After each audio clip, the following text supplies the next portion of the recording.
Ya, kembali di Rakyat Bersuara. Tadi sudah begitu mudah, sederhana apa yang disampaikan oleh Pak Oto. Saya ulangi sedikit lagi. Yang pertama adalah soal dua buronan yang kemudian dihapuskan. Padahal dua buronan itu adalah pembawa jenazah, pembawa mayat.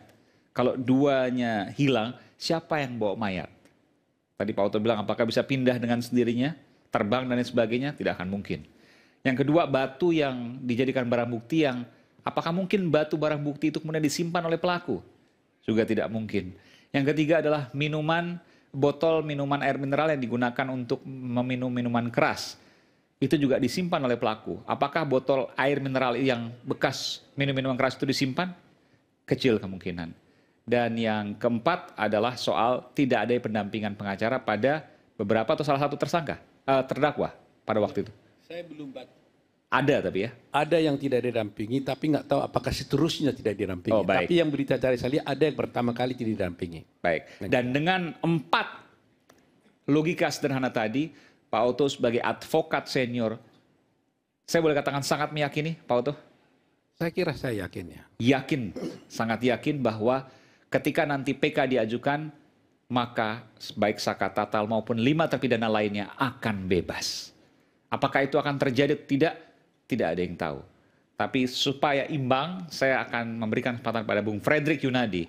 Tadi Bung Fredrik mendengarkan dengan seksama apa yang disampaikan oleh advokat senior Pak Oto Hasibuan. Adakah yang ingin Pak Fredrik sanggah? Silakan. Terima kasih. Pertama-tama mohon maaf rekan Oto, mungkin saya ada perbedaan pendapat dalam hal menilai perkara ini. Apa yang disampaikan pada Pak Oto yang menyatakan bahwa pembawa yang memindahkan mayat 2 orang tersebut telah dihilangkan dari daftar DPO. Menurut saya, siapa yang melakukan pemindahan mayat dan segalanya itu adalah pengakuan daripada para terpidana maupun tersangka yang belum tertangkap. Atau dalam hal ini adalah rangkaian-rangkaian peristiwa yang digambarkan oleh penyidik. Dengan demikian, bila sekarang penyidik telah menyatakan bahwa 2 orang DPO tersebut adalah dicoret dari daftarnya, kita harus mengingat, saya kebetulan membaca daripada putusan yang tersebut, di mana putusan tersebut itu menyatakan bahwa itu adalah pengakuan daripada para terpidana. Satu hal yang tidak bisa kita mungkiri, putusan ini telah berkekuatan hukum tetap. Senang tidak senang, kami sebagai seorang advokat khususnya, kita harus tunduk dan menghormati putusan yang berkekuatan hukum tetap. Meskipun kita tidak sependapat. Tidak sependapat ini kita bisa melakukan upaya paksa luar biasa seperti mengajukan PK. Saya sejak pertama saya udah bilang silakan ngajukan PK. Namun dalam hal ini saya perlu mengingatkan bahwa para terpidana ini telah mengajukan gerasi dan ditolak. Pengajuan gerasi itu pertama syarat utamanya adalah mengaku bersalah dan meminta ampun. Memang saya mendengar statement katanya daripada tim daripada Pradi yang menyatakan bahwa telah berbicara dengan para tersangka, terpidana, bahwa mereka ragu-ragu apakah pernah menandatanganin. Saya bisa beritahukan, SOP dari lapas, itu setiap namanya warga binaan yang berkelakuan baik, otomatis akan diberikan bantuan hukum. Baik dalam hal ini untuk mengajukan PK maupun mengajukan gerasi. Jadi bukan dalam hal ini ada skenario yang mengatur, tidak. Itu sudah SOP, biasa itu yang dilakukan. Kedua, orang lapas dalam hal ini tidak mungkin berani memalsukan tanda tangan atau tidak ada tanda tangan diajukan gerasi. Dan gerasi itu pasti ada. Memang kita tidak ada hukum atau peraturan yang menyatakan setelah mengajukan gerasi tidak boleh mengajukan PK. Boleh. Namun setelah mengajukan gerasi ditolak mengajukan PK, kemungkinan dikabulkan itu sangat tipis. Karena dia telah mengaku. Oke. Ya kan di bawah sumpah loh mengakunya itu. Dia saya bersalah, jadi kalau saya berbuat. Orang mau PK itu, terpidana mau PK, terpidana mengajukan gerasi itu, dia harus harus menyatakan bersalah. Di bawah sumpah dia mengaku bersalah dan dia mengaku minta ampun. Mekanismenya seperti apa tuh? Mungkin dia di bawah bikin kitab surat suci. tertulis. Oh, oke. Ya, itu ada saksinya. Di saksinya biasanya petugas lapas. Oh, jadi buat surat tertulis, saksinya petugas lapas di atas meterai menyatakan bahwa yang bersangkutan mengaku bersalah. Iya, itu di ada bawah sumpah. formatnya di sana itu. Oke. Saya tidak paham, Pak, tapi saya tahu itu memang berlaku. Dan biasanya, Pak, mekanismenya itu PNPT kasasi, kemudian ngajukan PK, setelah PK sekali dua kali masih tetap ditolak, ngajukan gerasi. Apa kaitannya mengaku bersalah dengan mengajukan PK? Kan dua hal yang berbeda. Kalau PK, otomatis kan menyatakan saya tidak bersalah. Kan dia satu hal, dia sudah di bawah sumpah menyatakan saya bersalah. Saya minta ampun. Bagaimana seorang sekarang mengaku bersalah, kemudian dia mengatakan saya tidak bersalah, saya minta dibebaskan. Ya itu silakan, Pak, ya. Itu kan hakim yang memutuskan. Kalau hakim dalam hal ini punya pertimbangan tersendiri, monggo aja, Pak. Saya tidak punya wewenang untuk... Tapi enggak, saya harus adil juga begini. Ketika orang mengaku bersalah karena demi mengajukan gerasi untuk pengampunan dia, di mana dia tidak merasa bersalah, misalnya seperti itu. Dengan terpaksa kemudian ya sudah, prosedurnya dia lalui, kan mungkin saja Pak Fredrik. Ya, tapi kan sekarang pernyataan bahwa saya mengaku bersalah, saya bersumpah, saya mengaku bersalah, saya mohon ampun, saya mohon Presiden untuk memberikan pengampunan pada saya. Kira-kira intinya seperti itu. Kan? Otomatis...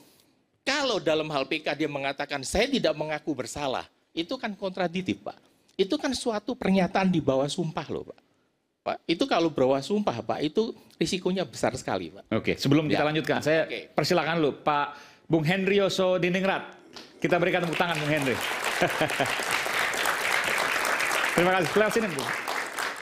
Siap. Terima kasih. Terima kasih. Terima kasih. Silakan Pak Henry. Ini kita sedang berbicara soal tadi Pak Oto mengatakan bahwa ada kejanggalan sehingga meyakini bahwa ketika diajukan PK maka bebas. Lalu Pak Fredrik menyampaikan kalau mengajukan PK tapi sudah mengakui bersalah, rasanya tidak mungkin bebas karena sudah mengakui bersalah. Sementara PK adalah pengakuan tidak bersalah. Ada lagi selain itu mungkin? Ya.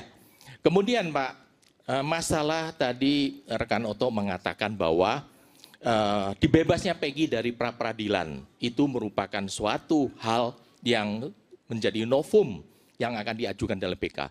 Sah-sah aja Pak diajukan. Oke, Pak. Saya tidak bilang itu novum tadi, Mas Fredrik. Oke, terima kasih, mohon maaf.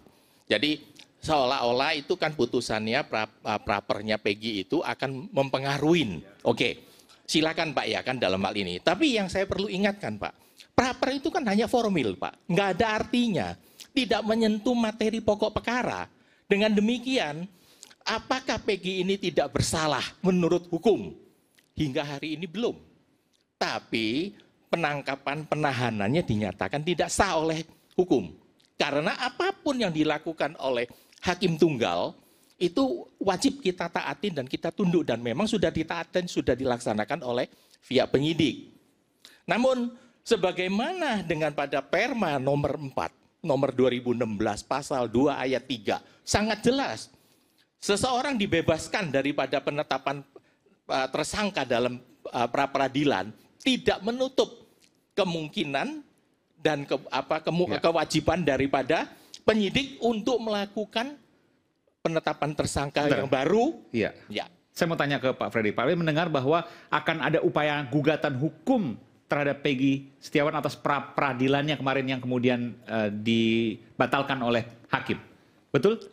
Saya tidak mengatakan ada gugatan. Saya tahu ada 2 rekan sudah melaporkan pelanggaran kode etik terhadap hakim itu oleh KKJ. Karena memang dan itu kalau ada di sebelah Anda? Ada di sebelah Anda? Bukan. Saya nggak tahu siapa yang lakukan. Mungkin juga rekan Rasman saya juga nggak tahu. Saya dengar ada 2 orang. Nanti kita dengarkan. Ya, siapa itu saya nggak tahu Pak. Karena saya tidak mau. Termasuk juga yang akan menggugat hasil pra-peradilan Peggy, SP3 Peggy akan digugat kembali.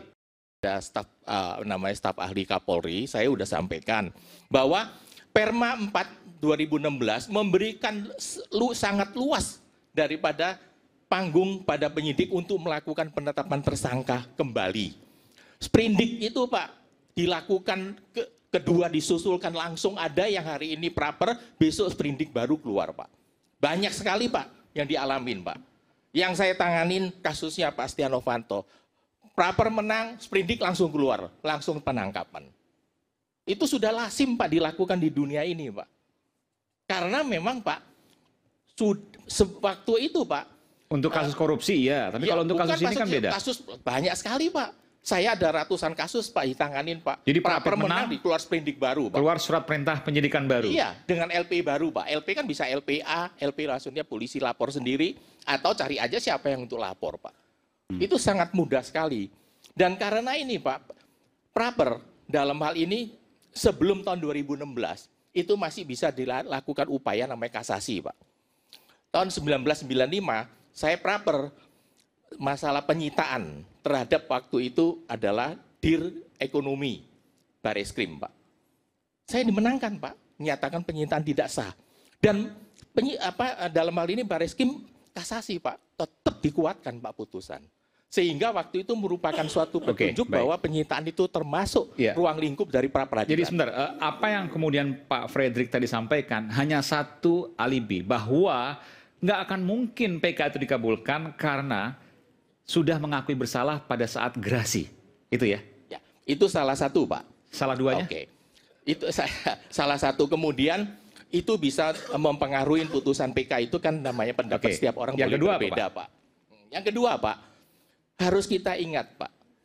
Berita acara dalam persidangan itu di bawah sumpah Pak. Dan sudah diuji oleh daripada PN, PT, dan Mahkamah Agung. Dan sudah berkekuatan hukum tetap. Dengan demikian Pak, seperti contoh Pak, ada batu 3 Pak. Kita tidak bisa lihat alat bukti itu adalah batu Pak. Karena kita yang lihatnya adalah visium et repetum Pak. Apa yang dicantumkan menyebabkan korban itu meninggal. Bukan karena asumsi kita dilemparin batu waktu naik motor. Batunya disimpan Pak. gitu kan. Ya, jelas Pak dalam hal ini Pak, ini kan sudah diuji oleh hakim Pak. Bukan saya yang uji Pak, bukan advokat siapapun yang uji Pak, itu hakim punya wewenang. Nggak, cuma untuk pertanyaan tadi, ini kan logika sederhana ya, Bung Fredrik. Ya. Ada batu yang digunakan katakanlah untuk membunuh, lalu kemudian batu itu disimpan oleh pelaku. Apakah mafhum, apakah mungkin? Kalau saya membaca Pak, tidak ada batu membunuh Pak. Batu itu melempari naik motor. Ya, apapun itu, misalnya batu melempari misalnya. Ya, tapi tidak mengakibatkan karena matinya itu karena tusukan dan pukulan. Tapi apakah batu kepalanya Pak? Iya, artinya apapun itu Pak yang putusannya Pak. Lalu batu itu kemudian disimpan oleh si pelaku. Apakah mafhum mungkin? Menurut saya Pak, biasanya Pak yang lazim dilakukan oleh pada penyidik, suatu barang bukti yang ditemukan itu biasanya ditanya sama pada tersangka, apakah barang bukti ini yang kamu gunakan? Bukan berarti di kantong dia ditemukan batu Pak. Saya tidak membaca kata-kata itu Pak. Tapi itu dimasukkan salah satu barang bukti. Betul. Gitu Pak. Ya. Bisa saya. Silakan, Pak. Silakan. Izin ya Pak Fredrik. Monggo Pak. Jadi begini. Pertama saya harus katakan soal batu. Batu itu tadi Pak Fredrik bilang kan itu dilempar.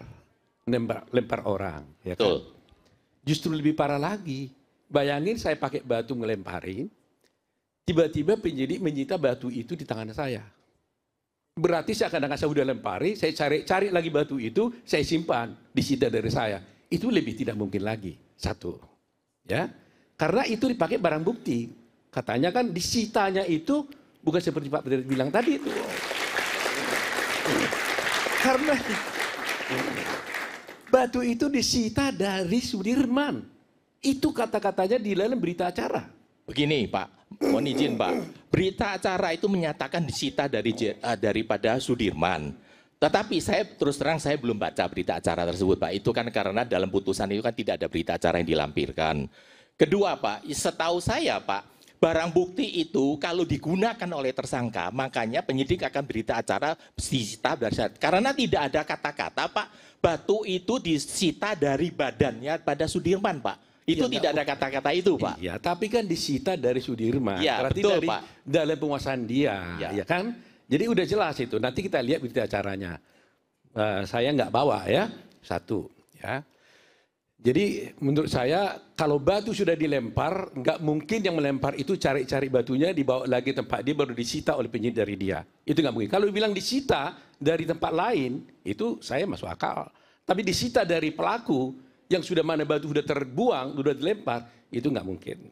Termasuk tadi minuman tadi itu saya bilang, dia kan mereka katanya minum-minum di tempat Ibu Ning. Setelah minum-minum mereka pergi membunuh, melempar sana. Nggak mungkin botolnya itu diambil lagi. Beberapa hari kemudian disita dari Sudirman. Bagaimana mungkin setelah dia membunuh, pergi lagi ke rumah Haning, ambil bekasnya, teh botolnya, dibawa ke rumahnya, disita. Itu nggak mungkin. Oke. Ketiga, yang saya ingin sampaikan adalah begini.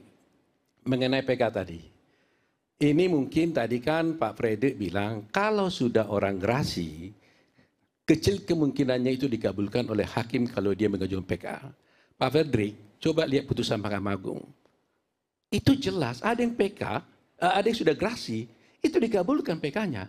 Ada itu Pak Oto? Ada. Kalau saya tidak keliru putusan Tommy Soeharto. Oke, jadi gerasi itu juga sudah mengakui sudah bersalah? Sudah ajukan gerasi, dia ajukan PK. Oh, gerasi, oke. Dikabulkan. Sama persis ini. Pertimbangan hukumnya adalah bahwa hak asasi manusia, hak seorang tersangka mengajukan PK, itu adalah hak yang paling mendasar bagi dia, dilindungi oleh undang-undang. Hak dia untuk mengajukan gerasi juga adalah hak dia yang diberikan undang-undang. Dua hal yang berbeda. Dan itu ada putusan Mahkamah Agungnya. Kalau percaya nanti saya tunjukkan, itu ada. Jadi tidak bisa Anda tafsirkan karena sudah mengaku di PK, lantas dikatakan tidak di gerasi, lantas serta-merta PK-nya tidak bisa lagi. Saya bisa buktikan ada putusannya. Oke, nanti kita akan buktikan sama-sama. Nanti saya akan kembali ke Pak Fredrik, saya akan kembali juga ke Bung Rasman, dan juga ke Pak Hendy. Setelah lagi kita akan kembali di Rakyat Bersuara.